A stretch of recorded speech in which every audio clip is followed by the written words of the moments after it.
is 3 a.m. at the Gotham First National Bank, and the clicking noises you hear are the tumblers of a lock magnified many times by intricate amplification equipment. That's a boy, Mitch. You're doing fine. We're almost home. The lock belongs to First National's maximum security walk-in vault, but to 3 highly specialized bank robbers, no security seems to be maximum enough. Hey, that does it. She's ready to open. All the other alarms have been shut off. Help me pull the door. All that money. A Federal Reserve deposit of millions waiting for us just on the other side of that door. Jeez, Mitch, this thing is 2 feet thick. Okay, I'm helping. Almost. Just a little more. Good evening, gentlemen. We're glad you could drop by. Batman! Don't you fellas know it's polite to knock first? And Rob, they were waiting inside. No, it isn't fair. How could they know? Every crook makes at least one mistake, Trench, and your gang is no exception. Your mistake was falling for the phony news item Batman planted about a huge Federal Reserve deposit in this branch. Hey, what are we running here, a debate? Let's plug them! They're on top of us already. Robin and I prefer a fight without guns, and we expect the same from you. Batman, look out! The third crook has another gun? Not a gun, Boy Wonder. Something far more useful. A bank robber flips a switch on the strange circuit-studded gadget in his hand, and at once the air is filled with a piercing, ear-splitting sound. Ears! Oh, me too, Robin. I can't even think straight. That's the whole idea behind our sonic disruptor, Batman. A few more seconds of this and you and a punk will be on the floor in agony. Yeah, while we stand back and enjoy the show, thanks to the special high-frequency earplugs the 3 of us are wearing. Oh, covering my ears as tight as I can. It doesn't help. Hold on as long as you can, Robin. Fight it. Yet not even the dynamic duo can withstand the terrible onslaught of sound for long. And as they drop to their knees...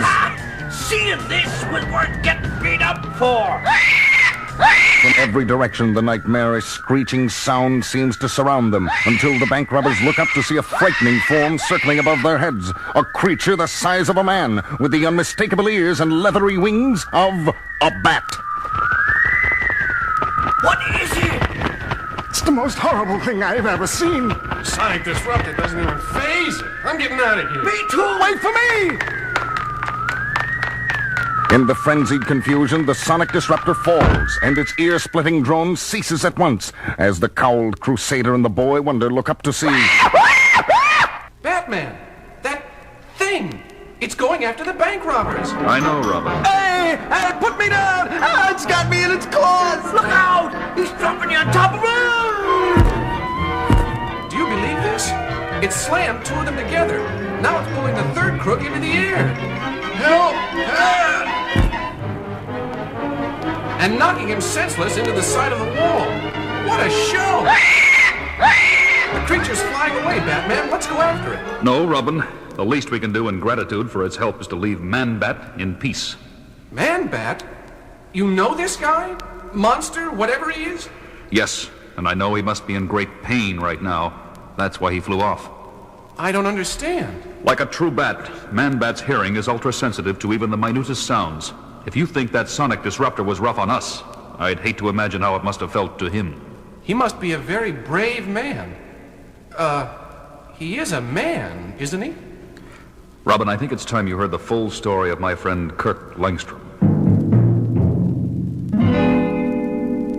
Kirk Langstrom, the eminent nocturnal mammal expert, had long been a fan of mine and a supporter for everything the name Batman stood for. Well, it was several years ago that hundreds of hours of hard work finally brought him on the verge of an incredible discovery in the confines of his lab under the Gotham Museum. That does it, my leathery winged friend. I've taken the final dose of my serum. Now we wait. You and I. The friend Langstrom spoke to was a live bat, and the serum was a specially prepared gland extract he had derived from the creature for human consumption. He later told me he came up with the serum as a gift from me, but being the thorough scientist he was, tested the serum on himself first. And at first the results seemed impressive. Oh! That infernal noise is unbearable! What in heaven's name can be causing so much racket? Langstrom was both startled and tremendously excited when he traced the noise to its source, astonished to discover it was nothing more than... A dripping faucet! But to me it sounded like splashing tidal waves. My hearing has become incredibly sensitive.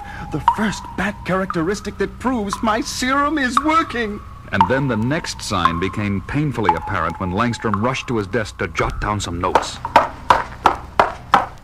Ah! My eyes! I can't stand the light of that desk lamp. I've got to put on my sunglasses. They're in my jacket. Once he found the dark lenses, he put them on and switched off the light, only to get a third surprise. I'm navigating in utter darkness without bumping into a thing. My vocal cords are emitting ultrasonic signals, and my super-sensitive hearing picks them up when they bounce back. I've done the impossible. I now possess the natural radar of a bat. Yes, Langstrom had achieved the impossible, all right. Far more so than even his wildest imaginings. Because when he happened to look down at his hands... Oh, my God. My hands, they're growing hairy, with claws, like a bat. I don't understand. Can this be a side effect of the gland extract? I'll put on some gloves. It's only temporary. It has to be. But while preparing to go out, he encountered still another ominous sign. My hat! What pushed it off my head? By now, Langstrom already knew the worst. But he had to run to a mirror to see the horrible, ghastly truth for himself.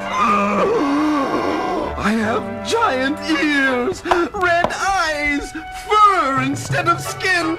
This can't be happening. But it is. I've become a man-bat. Once the initial shock of his nightmarish fate had worn off, Langstrom remained at his museum lab late into the night, trying to discover where his serum had gone wrong. Until his work was interrupted by a ruckus in the jewelry exhibit upstairs in the museum. It was the Blackout Gang at work, a group that wore special equipment to enable them to operate in the dark. But that night they were encountering opposition, namely me. It's Batman! We've got the advantage! We can see him, but he can't see us! Jump him! I was badly outnumbered, but with that many rats in my back, anywhere I punched, my fist connected. I was holding my own well enough when all of a sudden... I see it too, but I wish I didn't. This freak is even worse than Batman. Yes, Robin, that night I had a new ally, as Batman and Man-Bat fought side by side to mop up the rest of the gang. You all right, Batman? Sure, friend. Thanks to you. There's so much I need to know about you. No, it's all gone wrong. I want no part of you or anyone else. Don't go! Come back! Let me try to help you! He flew off into the night, and it wasn't until months later that I learned that he was really Kirk Langstrom, and that his once noble mind had become dangerously unstable as a result of the serum. That's some story, Batman. Did it ever have a happy ending? Finally, after several months, I was able to catch up with him and administer the chemical antidote that turned Langstrom back to his human form. Everyone had high hopes for his recovery, especially when Langstrom decided to marry his fiancée, Francine, soon after that.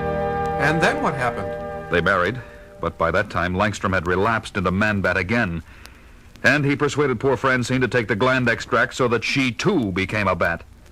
It was his way of getting her to prove her love for him. Man, those two have been through a lot. And I thought the worst was behind them, until tonight. Poor Langstrom must have suffered another... You took my Man-Bat away! And for that, you must die! Look out! Langstrom's back! But he's not making sense! Wait a minute, Robin. I think I understand. This isn't Langstrom! Good grief! The thing has swooped up Batman! The fearsome creature of the night and the caped crime fighter locked themselves in furious and frenzied combat over Robin's head. I've got to do something. I know. My utility belt. Quickly, the Teen Wonder extracts a certain capsule and hurls it upward into the fray, where it breaks open in the face of Batman's monstrous opponent. Good thinking, Robin. That sneezing powder ought to give me the advantage I need. But just as Batman wrenches himself loose from the suffering creature, still another inhuman sound tears through the air.